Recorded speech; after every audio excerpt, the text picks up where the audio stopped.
Elias Romero nunca había sido un hombre supersticioso, pero incluso el cincho un pequeño nudo en el estómago cuando vio el anuncio clavado en el tablón del mercado de Santa Esperanza. Era un papel amarillento, erigado en las esquinas, escrito con una caligrafía elegante que no encajaba con la rudeza del pueblo. Se vende rancho Las Cruces. Extenso, con agua propia. Precio negociable. Urgent. Lo que más lo inquieto no fue el precio, ridiculamente bajo para un terreno tan grande, sino la palabra urgent, como es el dueño quisiera desprenderse de él a toda costa. Últimamente, Elias había tenido más sombras que certezas. Su trabajo como herrero iba en declive. Los rancheros estaban comprando herramientas baratas de fábrica y él había comenzado a perder encargos. A sus 28 años, se sentía estancado, respirando el mismo polvo de metal, escuchando el mismo repiqueteo de martillos, viendo pasar las mismas caras cansadas. Necesitaba un cambio, un lugar donde pudiera empezar de cero. Así que, aun con dudas, arrancó el papel del tablón y lo guardó en su bolsillo. El rancho Las Cruces quedaba a una hora a caballo. El camino era seco y solitario, bordeado por mezquites retorcidos que parecían susurrar al viento historias que nadie quería recordar. Elias avanzó con su caballo, Sombra, mientras el sol se hundía lentamente en el horizonte. Una sensación extraña lo acompañó todo el camino, una mezcla de expectación y algo que casi podía llamarse inquietud. Al llegar, lo primero que vio fue la extensión del terreno. Era enorme, mucho más de lo que imaginó. Pastizales secos, un granero inclinado por el viento y una casa principal que, aunque deteriorada, conservaba una elegancia antigua. Elias desmontó y caminó hacia la casa. Lo recibió un silencio absoluto, casi demasiado perfecto, como si la tierra misma hubiera dejado de respirar. Golpeó la puerta, y al cabo de unos segundos apareció el vendedor, un hombre mayor, de barba blanca, ojos hundidos y manos temblorosas. Se llamaba Don Mateo. No sonría, parecía cansado, derrotado, como si hubiera envejecido en exceso en muy poco tiempo. Invita a Elias a pasar sin formalidades, sin ofrecimientos, sin la calidez con la que un hombre que vende algo suele recibir a un comprador. Saber que está casi regalado, dijo Don Mateo mientras caminaban por el interior. Si quiere, y es suyo desde hoy. No pido más que lo que aparece en el anuncio. Elias examinó cada rincón. El lugar tenía potencial, sí, pero también cargaba con una atmósfera pesada, como si hubiese sido habitado por demasiadas memorias que no querían irse. Elias preguntó por qué tan barato, pero Don Mateo esquivó la pregunta con frases cortas, respuestas vagas, y en el lugar no es para todos, que dijo más preguntas que certezas. Cuando salieron a inspeccionar el terreno, Sombra relinchó nervioso. El caballo tiró de las riendas y retrocedió, como si algo invisible lo hubiera asustado. Don Mateo se tensó y apuró la caminata. Elias lo notó, pero decidió no insistir. ¿Tiene algún problema el rancho? Preguntó finalmente. El viejo soltó un suspiro largo, tan cargado de resignación que parecía dolor. Solo una cosa debe saber, respondió, mirando fijamente hacia el granero como si temiera que algo saliera de él. Las noches aquí no son silenciosas. No dijo más. No quiso decir más.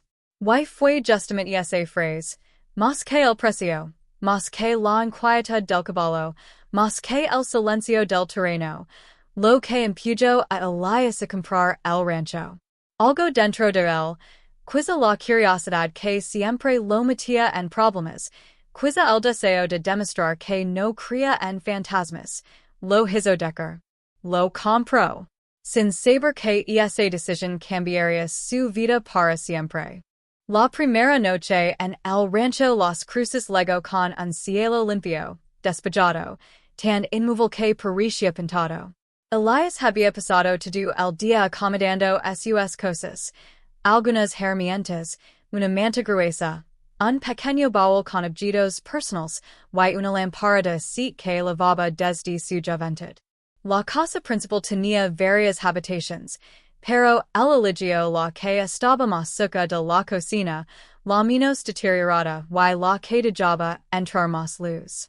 Aun así, sentía que los miros lo observaban, como si el lugar estuviera atento a todo lo que hacía. Preparó una cena sencilla, pan duro y carne seca, y la comió en silencio. Cada crujido del suelo, cada golpe suave del viento contra las ventanas, cada sombra que se movía en las paredes lo hacía levantar la cabeza. No estaba asustado. O eso quería creer. Solo estaba ajustándose a la nueva casa, como cualquiera lo haría.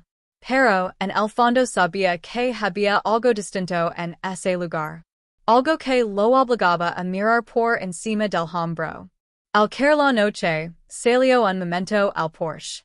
Sombra dormía cerca de la cerca, pero no con la tranquilidad habitual. Agitaba las orejas y daba pequeños pasos nerviosos, como si intentara mantenerse alerta aun en sueños. Elias acarició su cuello, tratando de tranquilizarlo, pero el animal no dejaba de mirar el granero con ojos inquietos. Tranquilo, viejo. Solo estamos cansados, murmuró Elias, aunque no estaba seguro de quién trataba de convencer. Cuando regresó a la casa, apagó la lámpara y se acostó. El silencio era tan profundo que podía oír el latido de su propio corazón. Y entonces comenzó. Al principio fueron sonidos suaves, sutiles, como si el viento se filtrara por rendijas invisibles bajo el suelo. Pero el viento no arrastra pasos. Y esos eran pasos. Lentos. Pesados. Como si alguien caminara arrastrando algo detrás. Elias abrió los ojos de golpe, sintió la piel erizarse, y contuvo la respiración. Los pasos venían de debajo de la casa.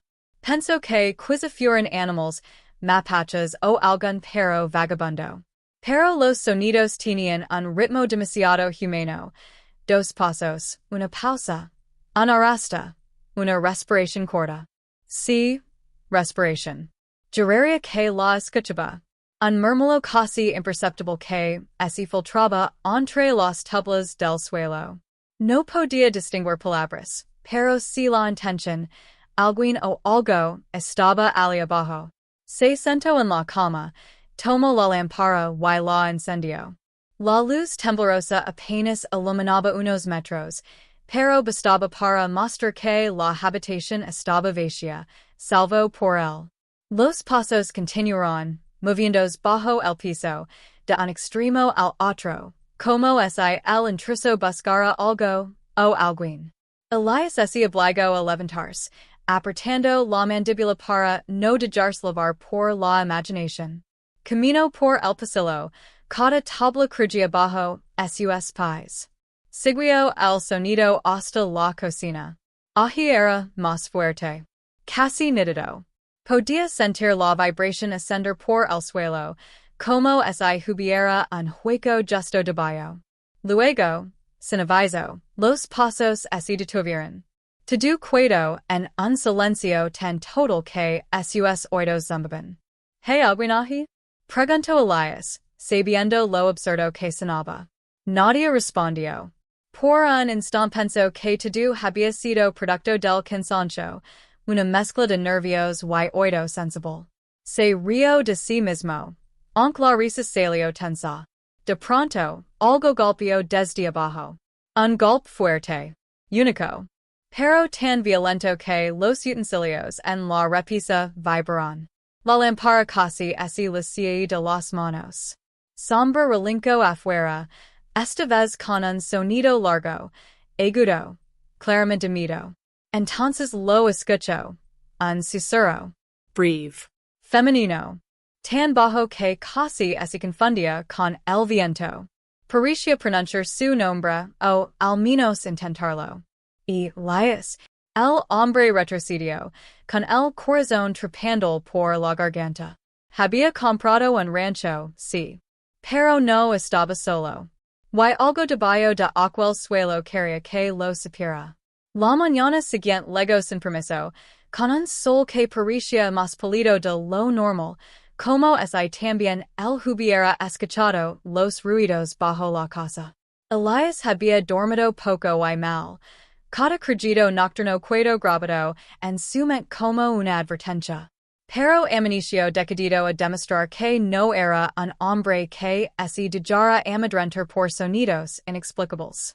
Lo primero que hizo fue inspeccionar la casa con luz natural. Recorrió pasillos estrechos que aún conservaban el olor a madera vieja y humedad.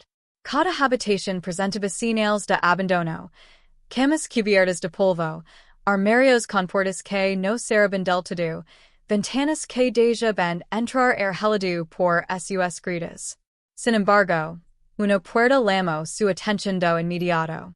Era la única del pasillo que estaba totalmente clausurada con tablas gruesas clavadas de manera casi desesperada. No como quien sella un cuarto para protegerlo, sino como quien quiere evitar que algo salga de él. Elias se acercó, pasando sus dedos por la madera áspera. Las tablas estaban firmes selladas, pero tenían marcas, arenazos, como si hubieran sido golpeadas desde adentro. Se detuvo al verlas, cercos finos, no de herramientas sino de uñas. Una corriente fría lo recorrió la espalda. ¿Por qué alguien cerraría una habitación así? Don Mateo no había mencionado nada de esto cuando lo vendió el rancho. De hecho, parecía haber evitado cualquier explicación sobre la historia del lugar. Elias respiró hondo y fue por sus herramientas. No podía vivir en una casa con un cuarto sellado sin saber que había dentro. Tal vez guardaba algo de valor, o tal vez escondía la causa de los ruidos que había escuchado la noche anterior. En ambos casos, necesitaba respuestas. Se tomó su tiempo retirando las tablas, una a una, procurando no hacer demasiado ruido para no asustarse a sí mismo. El eco de los golpes resonaba en la casa vacía, y sombra, afuera, relincaba de vez en cuando como si percibiera que algo estaba cambiando. Finalmente, la puerta quedó libre. La abrió lentamente. Un olor antiguo, como de papel envejecido y encierro, salió del cuarto. La habitación era pequeña, iluminada por una única ventana cubierta de polvo. En el centro había un escritorio viejo, cubierto por una gruesa capa de suciedad. Sobre él reposaban diarios, mapas y cuadernos llenos de símbolos. Ninguna de las demás habitaciones contenía nada personal, lo cual hacía este descubrimiento aún más extraño. Elias se acercó al escritorio, apartando telarañas. Abrió el primer diario. La caligrafía era elegante, firme, y las primeras líneas hablaban del rancho, de su construcción, de la tierra fértil, pero pronto el tono cambiaba. Las páginas estaban llenas de advertencias, de relatos de figuras que se movían entre los corrales, de voces nocturnas que provenían del suelo y de un presagio que el dueño anterior decía haber ignorado durante demasiado tiempo. Los mapas mostraban el rancho y sus alrededores, pero también incluían túneles marcados bajo la casa, rutas secretas trazadas con tinta roja y símbolos indígenas que Elias no conocía. Al levantar uno de los diarios cayó al suelo un retrato enmarcado. Era el dibujo de una joven con trenzas negras, mirada fuerte y rasgos delicados. Tenía una aura serena, pero sus ojos parecían seguirlo. Elias sintió que alguien lo observaba. Miró rápidamente a su alrededor, pero estaba solo. O al menos eso parecía. Mientras observaba el retrato, notó algo más. en la parte trasera había una inscripción escrita en Apache. No entendía el mensaje, pero sí reconoció una palabra repetida, una que también había visto en el mapa del escritorio. Asha. El rancho tenía dueño antes de Don Mateo. Dueños que habían visto y escuchado cosas. Dueños que habían tratado de proteger algo o a alguien. Un escalofrío lo recorrió. Porque mientras guardaba los diarios en sus manos, desde debajo del suelo, directamente bajo esa habitación clausurada, algo volvió a golpear. No como un animal. No como un accident. Sino como un llamado. Un recordatorio de que el misterio apenas comenzaba. Elias pasó el resto del día inquieto, con los diarios bajo el brazo como si fueran un escudo invisible. La presencia de la joven del retrato, Asha, seguía rondando la mente, junto con los golpes que provenían de debajo del suelo. Aun así, decidió concentrarse en tareas más concretas, revisar el granero, asegurar las ventanas, familiarizarse con cada rincón del rancho. Tal vez, pensó, si conocía bien el terreno, podría dejar de imaginar cosas. Cuando el sol comenzó a caer detrás de los cerros, el ambiente se volvió más frío que la noche anterior. Sombra no quería acercarse al granero. Tiraba de la cuerda y bufaba como si el aire alrededor del edificio estuviera contaminado por algo invisible. Elias se impacientó, pero no podía ignorar la reacción del animal. Era demasiado intensa, demasiado instintiva. Finalmente, dejó al caballo amarrado lejos y se acercó solo, levando una lámpara. El granero era antiguo, con vigas gruesas y un olor penetrante a madera humida. La puerta chirrió al abrirse, produciendo un sonido tan humano que Elias se quedó quieto unos segundos, esperando que alguien o algo apareciera. Pero no pasó nada. El interior estaba oscuro, silencioso, con montones de heno seco y herramientas oxidadas. Avanzó unos pasos. La lámpara iluminó motos de polvo que flotaban como pequeñas luciérnagas. Elias inspeccionó el lugar, revisando esquinas, techos y el suelo en busca de cualquier indicio de ocupantes recientes. Fue entonces cuando lo sintió, una corriente de aire gélido que atravesó el granero sin explicación. Se detuvo. El silencio se volvió espeso, casi vivo. Y de pronto, detrás del montón de heno, algo se movió. Un leve crujido. Una sombra pequeña, rápida. Elias levantó la lámpara con ambas manos, preparado para lo peor, y lo que vio lo dejó petrificado. Una joven estaba allí, de pie, inmóvil, como si hubiera surgido de la oscuridad misma. Tenía las trenzas negras del retrato, los mismos rasgos delicados, la misma mirada profunda, pero sus ojos no eran serenos. Eran intensos, asustados. Observaban a Elias como si él fuese el intruso. Ella no dijo nada. En un sonido.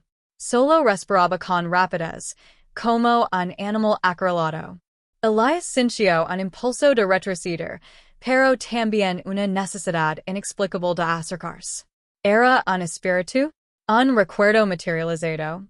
¿Una ilusión? Nada en su mente podía explicar que la joven del retrato estuviera allí, viva, real, respirando frente a él. ¿Eres Asha? Preguntó con voz temblorosa. Ella no respondió. Pero sus ojos parpadearon con un brillo que parecía reconocer su nombre. Elias dio un paso adelante lentamente, tratando de no asustarla. Ella retrocedió. Y en ese movimiento, la lámpara iluminó más claramente su figura, lavaba ropa sucia, rota, como si hubiese vivido escondida durante semanas. Sus pies estaban descalzos, cubiertos de tierra. Sus manos, quietas junto a su cuerpo, Tinian Marcus Recientes de lucha o trabajo duro. No era un fantasma. Era una joven viva.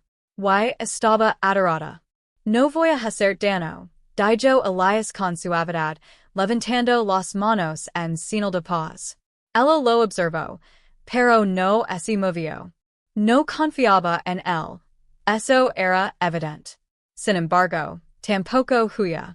Algo la mantenía allí, anclada al granero. Entonces, sin previo aviso, Asha se agachó y, con un dedo, escribió una palabra en el polvo del suelo. No. Elias frunció el seno. ¿No qué? Preguntó. Ella lo miró fijamente, luego escribió otra palabra, más larga, más urgent. Peligro. Elias sintió como un frío profundo lo recorría la columna. ¿Peligro? ¿En el rancho? ¿En la casa? ¿O debajo de ella, donde había escuchado los pasos la noche anterior? Antes de que pudiera hacer otra pregunta, Asha levantó la mano y señaló directamente hacia el suelo del granero. No hacia él. No hacia la puerta. Sino hacia abajo, a través de la madera vieja, hacia la tierra y los túneles ocultos que él aún no había descubierto.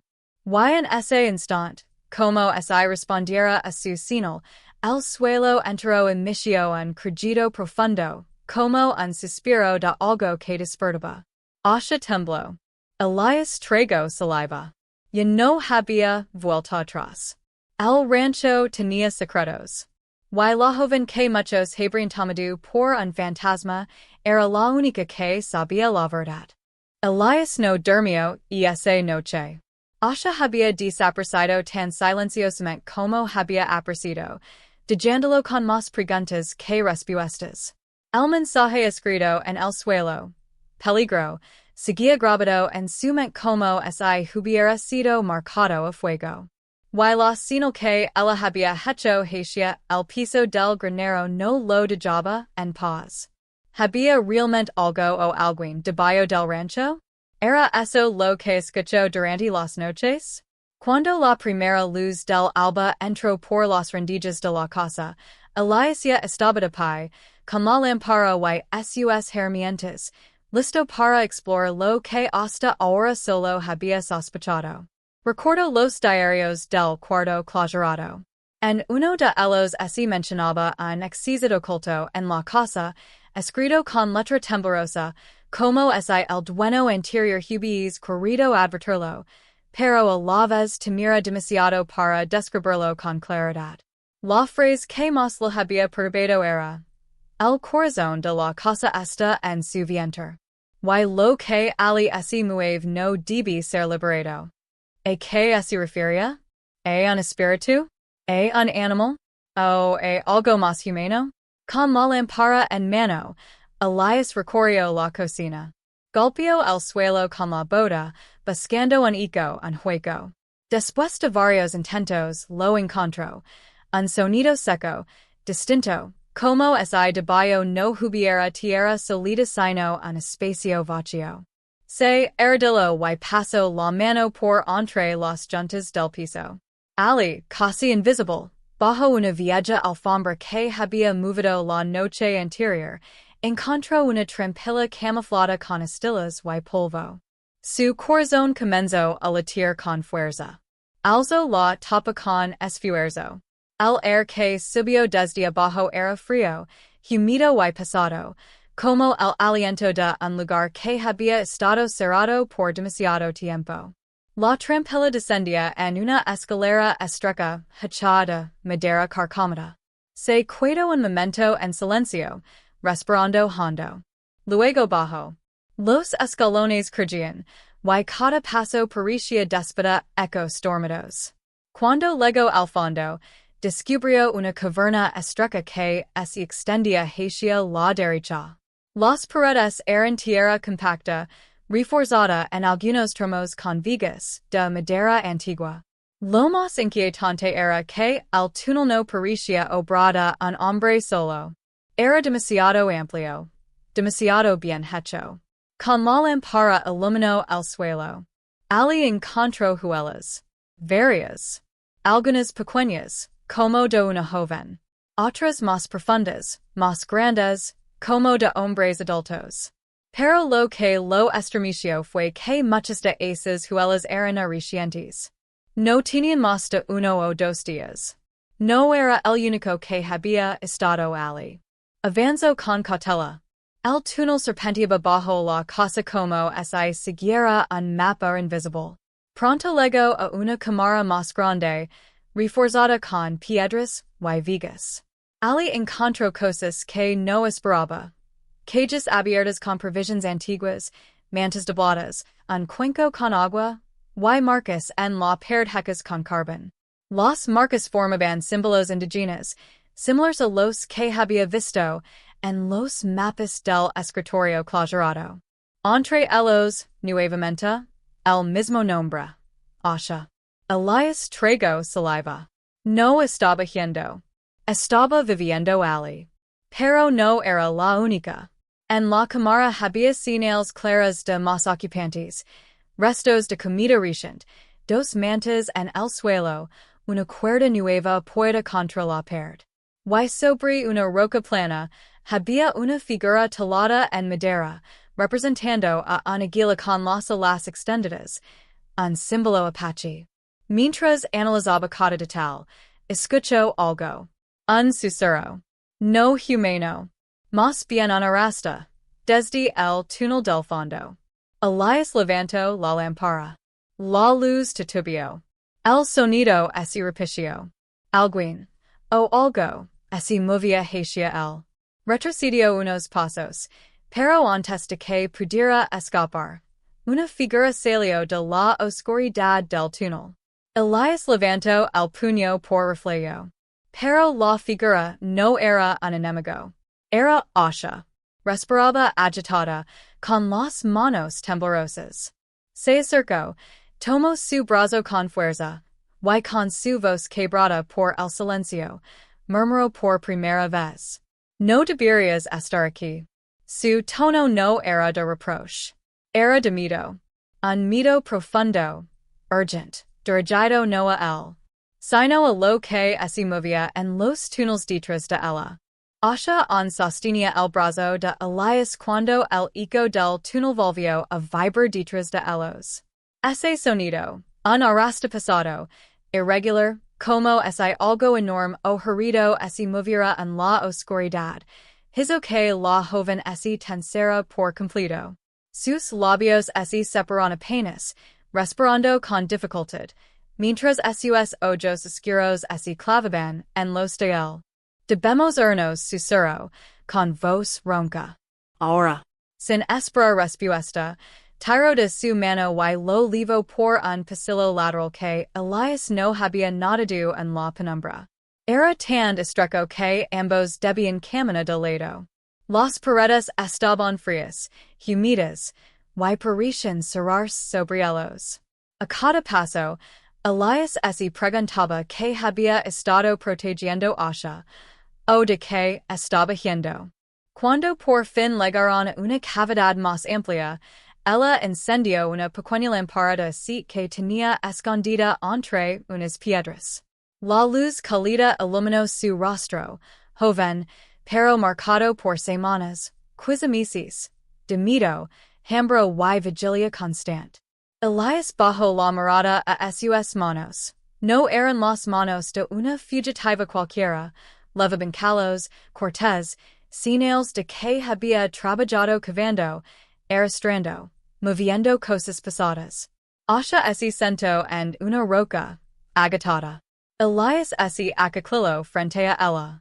Quiero ayudar, dijo él suavemente.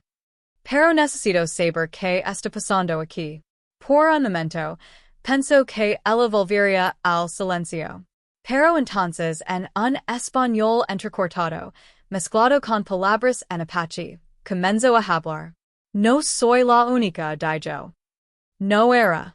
Vivíamos, buscó la palabra, escondidos. Elias frunció el seno. ¿Escondidos de quién? Ella tragó saliva. De los mismos hombres que vendieron este rancho. Elias Cincio un frío repentino. Don Mateo. El vendedor cansado. Derrotado, que no quería hablar del pasado. Asha continuó. Ellos hicieron túneles para encontrar algo. Algo enterrado por mis antepasados. No sabían qué era, pero creen que valía oro. Oro viejo. Oro sagrado. Su voz tembló. Pero no era oro. Era una advertencia. Elias recordó los símbolos en los diarios, las inscripciones en las paredes, las marcas de los mapas. Un mensaje antiguo, un peligro que generaciones pasadas habían tratado de celar. Los hombres cavan demasiado, dijo ella. Rompieron la tierra que nunca debía verse. Algo salió. Elias sintió un hormigueo en la nuca. ¿Qué salió, Asha? Ella levantó los ojos, y por un instante, el vio el terror puro de quien ha visto lo imposible. Un hombre, dijo, pero no un hombre. No como nosotros. Mi madre decía que algunos espíritus no deben despertarse, porque están hechos del dolor de quienes murieron injustamente. Ese dolor es evolvió carne. Forma. Elias retrocedió un poco. No por incredulidad, sino por la gravedad del miedo en su mirada. Aquello no era fantasia para ella. Era supervivencia. Los hombres que cavan murieron. No todos. Algunos huyeron, pero quedaron atrapados en su propia codicia. Mi familia intentó celar de nuevo la entrada. Asha apretó los puños. No lo logramos. Elias la observó con una mezcla de compasión y asombro. ¿Y tú? ¿Cómo sobreviviste? La joven señaló el pequeño refugio, mantas, cuencos, herramientas. Mi madre me escondió aquí. Me dijo que esperara, que no saliera. Pero ella la voz así quebró, no regresó. Elias sintió un nudo en la garganta. No podía imaginar el nivel de soledad que había soportado. Asha respiró hondo. Aquello que salió no piensa como un hombre. No vi. Solo siente la tierra. Siente las pisadas. La vida. El movimiento. Por eso dijiste que escuchas golpes. Lo miró directamente. Te está buscando. Elias no respondió. No podía. La idea de que algo debajo de su casa lo rastraba hacía que la sangre lo rugiera en los oídos. De pronto, el túnel detrás de ellos vibró otra vez. Esta vez, más cerca. Más fuerte. Las piedras del techo crujeron como si alguien las empujara desde el otro lado. Asha saltó de la roca y tomó la mano de Elias con fuerza. Y viene, susurró. Y no se detendrá.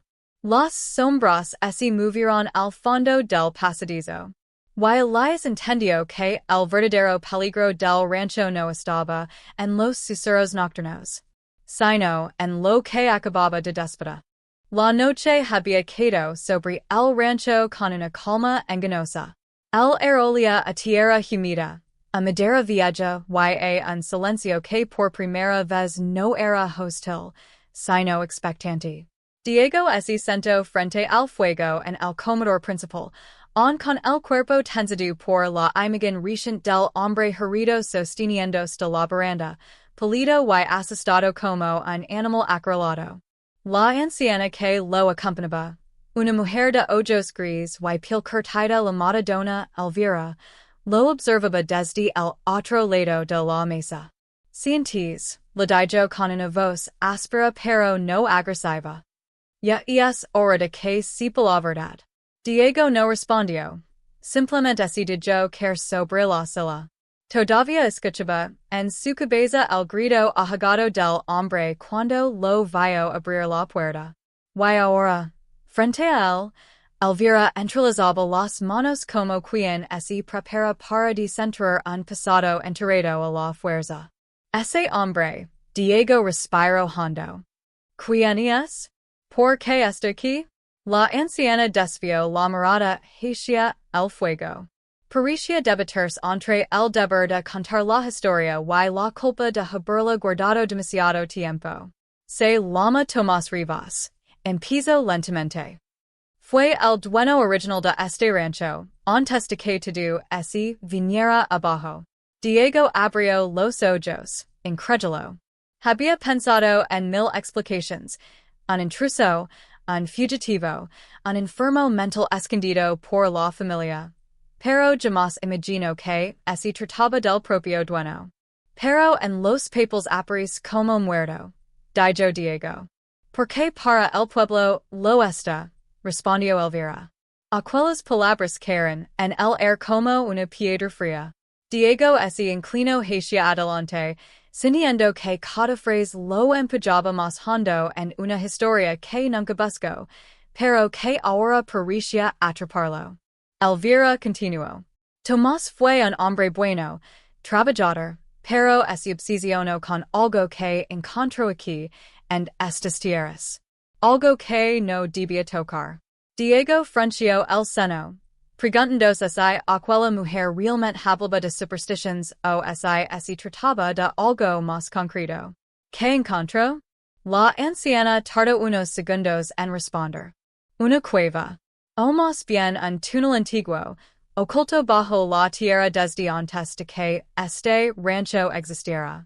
El corazón de Diego dio un vuelco. Recordó la sensación de ser observado en el sótano, los ruidos, el frío inexplicable, la marca en la piedra que había encontrado. Todo adquiría un nuevo peso. ¿Y qué había dentro? Elvira lo miró directo a los ojos. Algo que la familia Rivas siempre trató de mantener. Algo que Tomás quiso estudiar en secreto. Y por eso ocurrió la tragedia. La anciana relató entonces que, una noche, hace 4 años, mientras Tomás exploraba el túnel, algo lo hirió gravemente. Regresó arrastrándose hasta la casa, delirante, convencido de que nadie debía abrir ese lugar jamás. Su familia, adorada por lo que había visto, intentó llevarlo al pueblo, pero Tomás gritaba que no podían sacarlo del rancho, que eso lo seguiría. Finalmente, para protegerlo, o quizá para protegerse a sí mismos, la familia anunció que Tomás había muerto en un accidente. El cuerpo nunca fue mostrado. Nadie lo cuestionó. Y desde entonces, Elvira había vivido allí, cuidándolo, ocultándolo, cumpliendo la última petición que él había dejado antes de perder completamente la razón, que nadie más descubriera el túnel. Pero ahora que usted compró la propiedad, dijo la anciana con un suspiro derrotado, ya nada puede detener lo que viene. Diego sintió un escalofrío recorrer la columna. ¿Qué viene? Elvira parpadeó lentamente. La aparición de aquello que Tomás desenterró. El fuego crepitó. A lo lejos, en algún punto del rancho, un crujido resonó, profundo, como si la tierra misma hubiera cambiado de posición. Y Diego comprendió que su llegada al rancho no fue una casualidad, sino el principio de algo que llevaba años esperando déspota. La madrugada llegó con un cielo pesado, cubierto de nubes tan densas que parecían aplastar el horizonte. Diego no había dormido. Cada vez que cerraba los ojos, veía la mirada extraviada de Tomás Rivas, escuchaba las palabras temblorosas de Dona Elvira y sentía un tirón incómodo en el pecho, como si un hilo invisible lo conectara a ese túnel enterrado bajo sus pies. Cuando salió al patio, la anciana estaba esperando, apoyada en un bastón. Tenía el gesto de quien ha tomado una decisión que no lo agrada, pero que sabe que ya no puede evitar. Hay algo que debe ver, dijo sin rodeos. El viento soplaba frío. El rancho, que hasta hacía poco parecía solo un lugar polvoriento y descuidado, ahora respiraba un misterio antiguo. Las sombras se movían de forma extraña, cargadas de un significado que Diego no entendía, pero que lo obligaba a avanzar. Elvira lo condujo hacia el granero abandonado, el mismo donde él había escuchado ruidos días atrás. Diego sintió un estremecimiento. Cada paso parecía resonar demasiado fuerte, como si el suelo estuviera hueco. Aquí empiezo todo, murmuró la mujer. En una esquina del granero, cubierta por una alfombra vieja, había una trampilla de madera. No era el sótano que Diego había visto. Era otra entrada, oculta más angosta. Tomás encontró esta puerta hace años, dijo Elvira.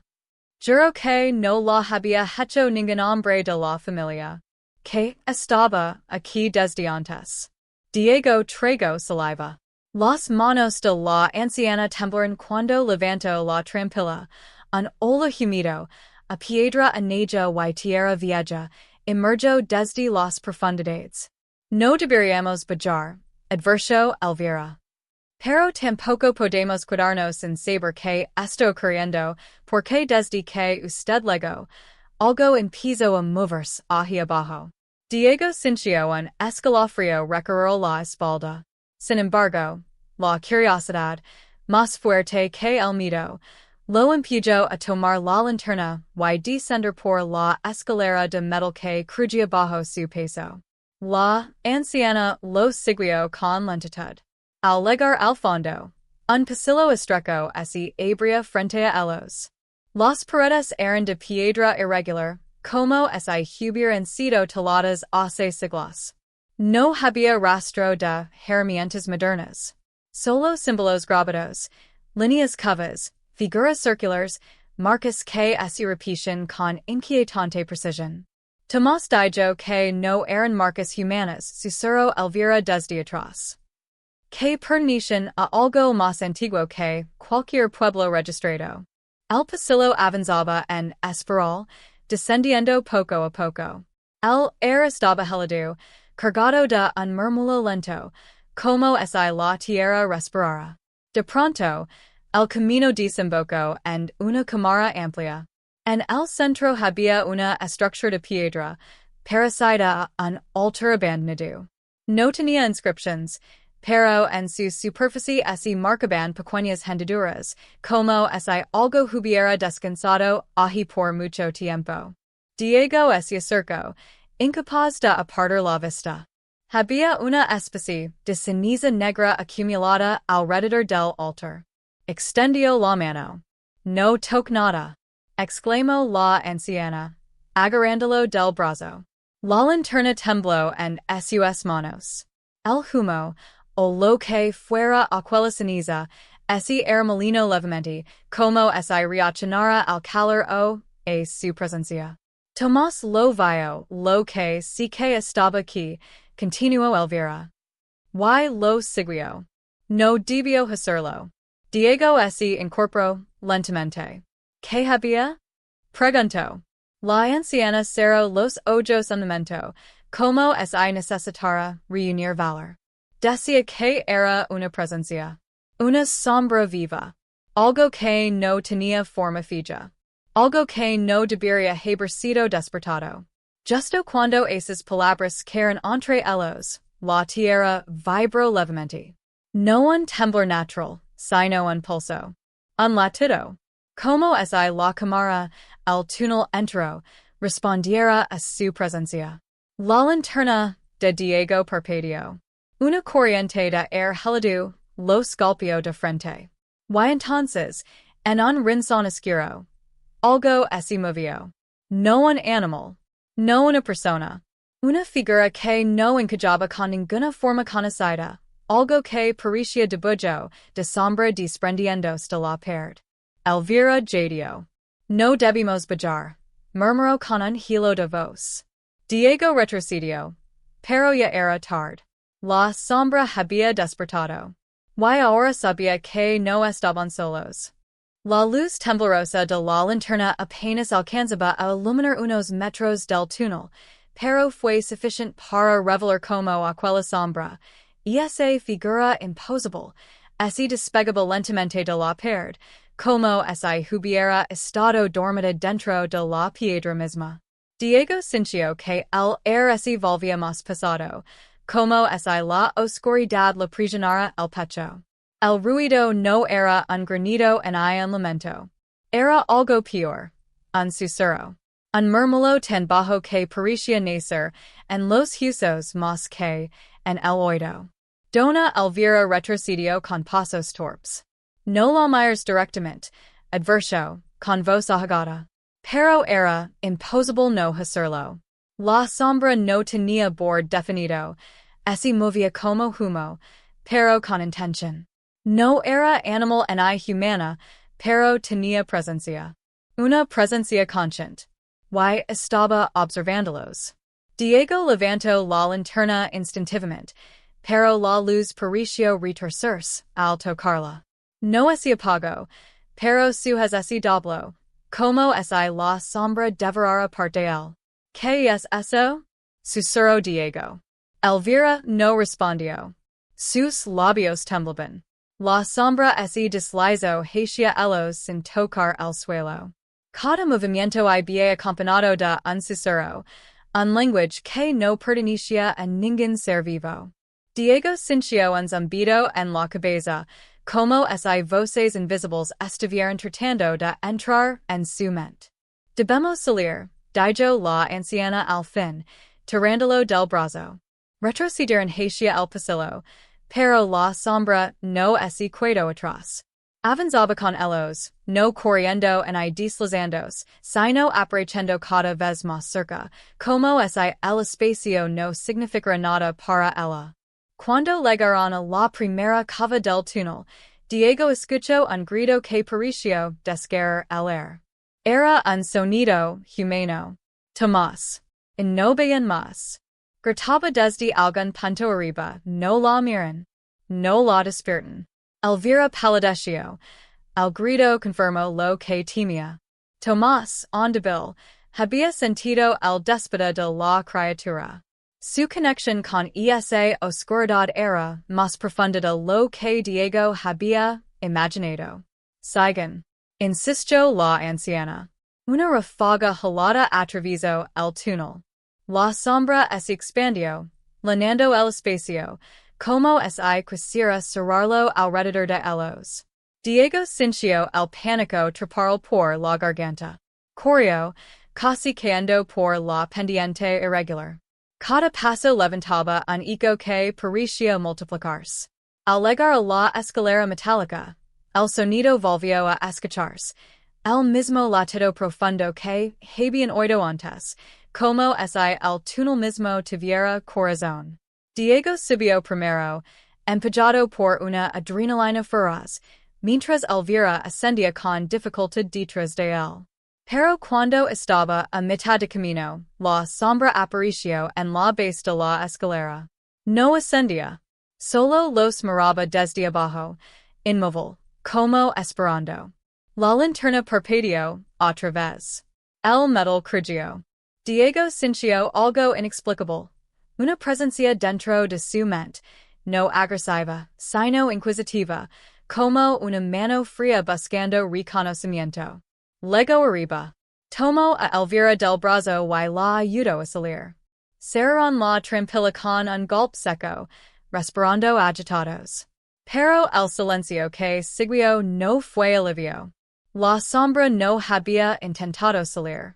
Eso solo podía significar una cosa. No está atrapada, ahí abajo, murmuró Diego. No la detuvo la puerta. Se quedó porque quiso. Elvira asentó, temblando. Ella sueño algo, susurró, o buscó algo. Y temo que no somos lo que vino a buscar. En ese momento, un estruendo retumbó en la casa. Algo se movía arriba. No en el granero. En la casa principal. Diego se quedó helado. Tomás, dijo. Ambos corrieron hacia la vivienda. El viento nocturno golpeaba las ventanas, y un silencio extraño cubría el rancho. Cuando abrieron la puerta, lo encontraron en el piso principal, apoyado contra la pared, respirando con dificultad y mirando hacia la oscuridad del pasillo como si hubiera visto la muerte misma regresar. No pudieron detenerla, susurro, con la voz quebrada. Ahora sabe que estás aquí, Diego. Elvira lo miró confundida. ¿Por qué lo busca él? Tomás abrió los ojos, llenos de terror. ¿Por qué él diez la lave para terminar lo que yo empecé? El viento golpeaba las ventanas del rancho con fuerza creciente, como si algo afuera. O debajo. Estuviera perdiendo la paciencia. Tomás respiraba con dificultad, sentado en el suelo, con los ojos fijos en Diego.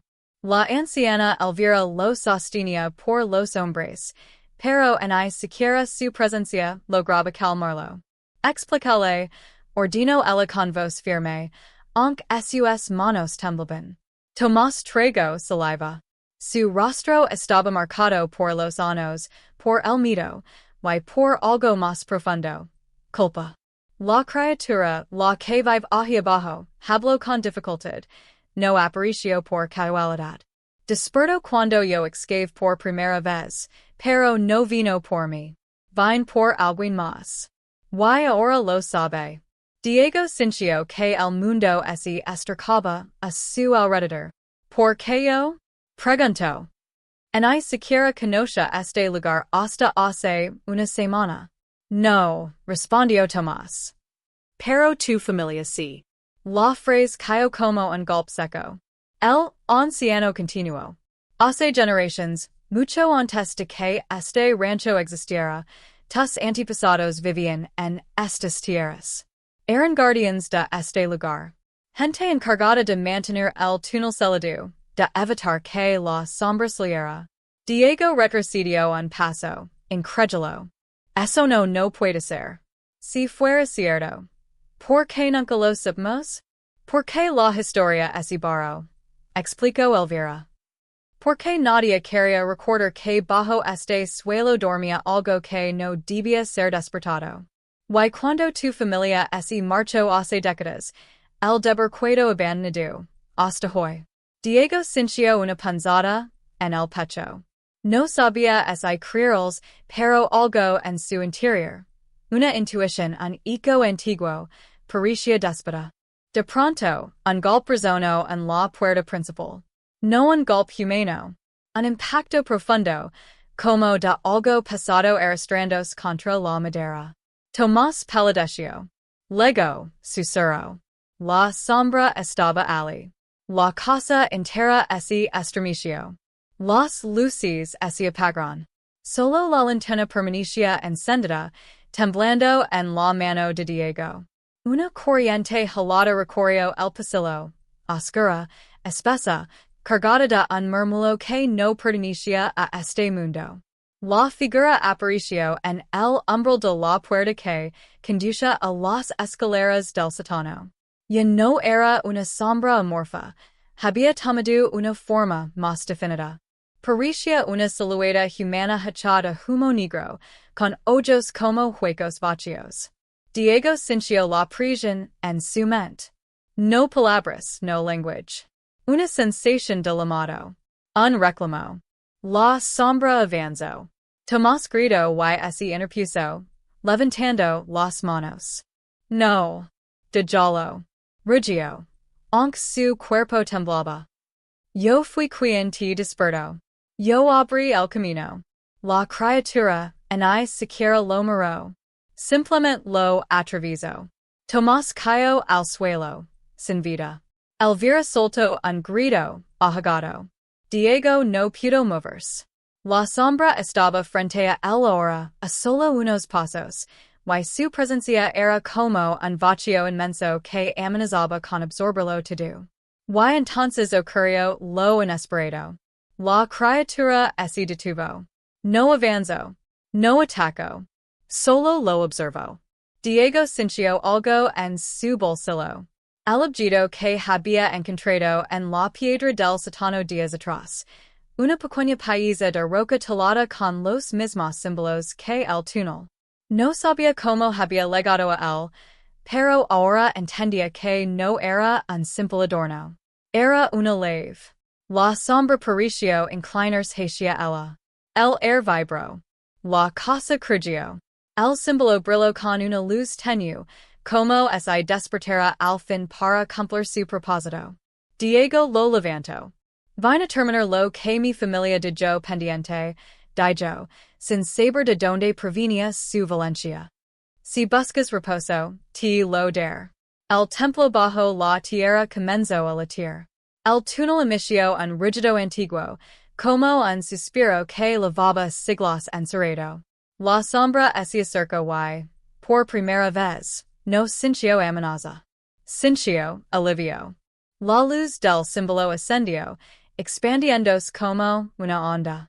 La sombra se disolvió en ella, no destruida, sino liberada. El rancho quedó en silencio. Cuando la luz desapareció, Diego cayó de rodillas, exhausto. Elvira lo abrazó con lágrimas en los ojos. Hisis lo que nadie más pudo, dijo. Afuera, el viento se calmó. Las nubes se abrieron. El rancho, por primera vez desde que Diego lo compró, respiró en paz. Pero mientras observaba la noche despejada, supo que la historia no había terminado. Ahora era el último guardián. Y el rancho era suyo en más formas de las que jamás imaginó.